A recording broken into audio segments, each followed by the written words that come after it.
Magandang umaga mga kahuwan. Narito na ang ulat sa panahon today. Sa kasalukuyan ay meron pa rin tayong tatlong weather systems na nakakaapekto at nagdudulot ng mga pagulan sa malaking bahagi ng ating bansa. Una na dito yung northeast monsoon o amihan na nagdudulot pa rin ng malamig na panahon at maulap na kalangitan na may mga pagulan sa malaking bahagi ng northern at central Luzon. Samantala, may kita din po natin dito sa ating satellite animation itong mga kumpol ng kaulapan dito sa Bicol region area kung saan ito po ay dala ng shear line. So ang shear line po natin, ito yung pagsasama ng malamig na hangin o yung hangin natin mula sa hilagang silangan at ng mainit na hangin mula sa dagat Pasipiko o yung tinatawag natin na easterlies kung saan ngayong araw itong shear line nga po yung magdudulot pa rin ng mga pag-ulan dito sa malaking bahagi ng Southern Luzon, dito sa Metro Manila at ilang bahagi pa ng Visayas. Samantalang may kita din po natin dito sa ating satellite animation itong mga kaulapan naman sa ilang bahagi ng Mindanao na dulot naman ng Intertropical Convergence Zone or ITCZ kung saan ngayong araw po yung ITCZ magdudulot pa rin ng mga kalat-kalat na pag-ulan, pagkilat at pagkulog dito sa may southern at western sections ng Mindanao, maging sa bahagi din ng Palawan. So pag-iingat po para sa ating mga kababayan sa banta ng mga pagbaha at pagguho ng lupa. Samantala, wala po tayong minomonitor or namamataan pa na low pressure area or bagyo na maaring pumasok sa loob ng ating area of responsibility at makaapekto sa ating bansa. Ngunit po sa mga susunod na araw ay hindi natin inaalis yung possibility na meron tayong mabuong LPA dito sa may kanluran ng Palawan or dito din sa may silangan ng Visayas. At bagamat nakita po natin na posibleng merong mabuong LPA, ay hindi naman po natin ito nakikita na magiging isang ganap na bagyo. At yung shear line po, yung patuloy pa rin na magdudulot ng mga pag-ulan dito sa ilang bahagi ng Luzon sa mga susunod na araw.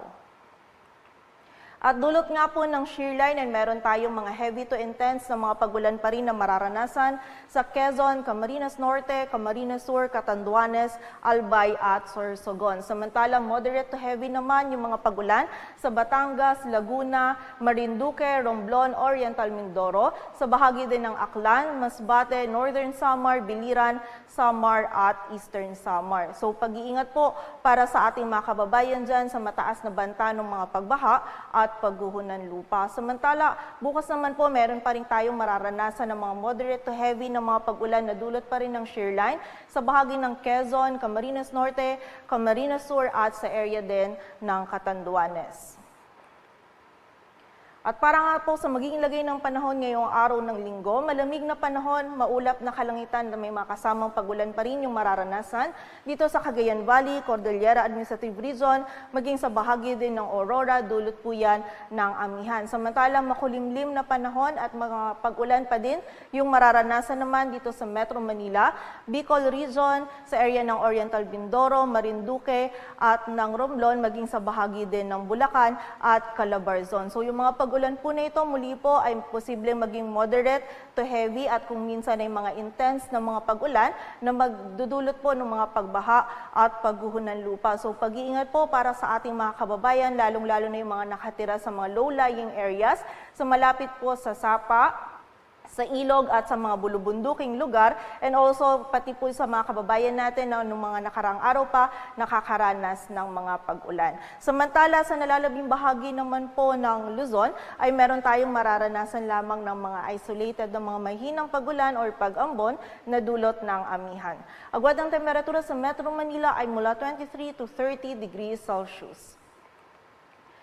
Samantala sa bahagi naman ng Visayas at Mindanao, maging sa bahagi din po ng Palawan, dulot pa rin ng shear line, meron pa rin tayong mararanasan ng mga kalat-kalat na pag-ulan sa Western Visayas, Eastern Visayas, maging sa bahagi din ng Cebu at Occidental Mindoro. Samantala, dulot naman ng ITCZ ay mga kalat-kalat din yung pag-ulan na mararanasan sa Palawan, Zamboanga Peninsula, sa area din ng Sorsogon, Davao Region, and also dito rin sa may Basilan, Sulu at Tawi-Tawi. So muli po, pag-iingat pa rin para sa ating mga kababayan sa banta ng mga pagbaha at pagguho ng lupa. Samantala sa nalalabing bahagi naman ng Visayas at Mindanao ay meron pa rin po tayong posibilidad ng mga isolated na mga pag-ulan, pagkidlat at pagkulog, dulot yan ng mga localized thunderstorms. Agwat ng temperatura sa Cebu ay mula 26 to 31 degrees Celsius at sa Davao naman ay 25 to 32 degrees Celsius.